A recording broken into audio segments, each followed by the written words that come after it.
France petrochemical plant पर हुए हमले का बदला लेना शुरू कर दिया है। खाड़ी देशों के तेल भंडार, गैस और पावर प्लांट पर ईरान ड्रोन हमले कर रहा है। वहीं इजराइल पर ईरान ने 500 किलो के वॉरहेड वाली मिसाइल की बौछार कर दी है।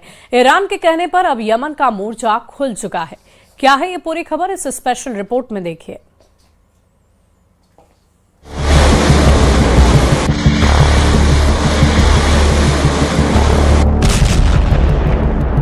इजराइल ने ईरान के सबसे बड़े पेट्रोकेमिकल प्लांट पर हमला करके उसे राख कर दिया है। ईरान अरबों डॉलर के नुकसान का बदला इस खौफनाक अंदाज में ले रहा है। अंधाधुंध ड्रोन मिसाइलों का तूफानी हमला। हाइफा में ईरान की मिसाइलों का तूफान। तेल अवीव में मुस्तबा के क्लस्टर बमों की तबाही। खाड़ी देशों में जनरल जुल्कदर के ड्रोन का तांडव। ट्रंप से भिड़ गए मुस्तबा की टीम के जॉइंट किलर। इजराइल के आसमान में आग ही आग है, धरती पर धमाके ही धमाके हैं। एक मिसाइल से 80 धमाके करके ईरान इजराइल को दहला रहा है। ये क्लस्टर बमों की मार है। हाइफा से तेल अवीव तक, वेस्ट बैंक से किर्यात शमोना तक भयानक हमलों ने इजराइल के होश उड़ा दिए हैं। इजराइल के गुश्तान इलाके में हमले के बाद की तस्वीर बहुत ज्यादा खौफनाक है। ट्रंप की गाली गलौज और धमकी से भड़के ईरान ने जबरदस्त पलटवार शुरू कर दिया है। ईरान ने दुबई और शारजाह जैसे आलीशान शहरों को बमों से झुलसाना शुरू कर दिया है। यूएई के शहरों पर ईरान मिसाइलों और ड्रोन की बौछार शुरू कर चुका है। खाड़ी देशों की तरह ईरान ने इजराइल की पोर्ट सिटी हाइफा पर सबसे भयानक मिसाइल हमला किया है। ईरानी सेना के प्रवक्ता ने धमकी दी है कि ईरान के नागरिकों पर हमले का 2 गुनी ताकत से जवाब दिया जाएगा। ईरान एक के बदले 100 लाशें बिछाने को तैयार है। तेहरान पर बमबारी का बदला ईरान ने हाइफा में हाहाकार मचा कर लिया है, जहां रिहायशी इलाके में फटी मिसाइलों से जानो माल का भारी नुकसान हुआ। मगर एक इत्तेफाक से इजराइल का सबसे बड़ा नुकसान टल गया। हाइफा सिटी में मिसाइल हमलों के बाद जांच में मिलिट्री और पुलिस को ईरान की बैलिस्टिक मिसाइल का ऐसा वॉरहेड मिला जिसमें अंदाजन कई 100 किलोग्राम एक्सप्लोसिव मटेरियल था।